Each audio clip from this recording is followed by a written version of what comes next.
করি। Number 10,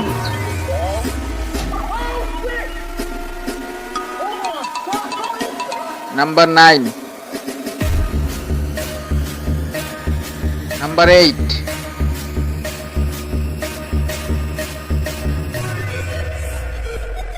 number 7। পুরো ভিডিওটা দেখতে দেখতে বন্ধুরা যারা মাকে খেজমত করতে ভালোবাসেন এটা লাইক দিবেন, আর যারা দুহাত ভরে দান করতে ভালোবাসেন এটা সাবস্ক্রাইব করে দিবেন। আমি জানি আপনারা দুইটাই করতে ভালোবাসেন, আর একটা লাইক এবং চ্যানেল সাবস্ক্রাইব করেই দিবেন। Number 6, number 5, number 4, number 3, number 2, number 1। Subscribe করার জন্য ধন্যবাদ প্রিয় ভাই।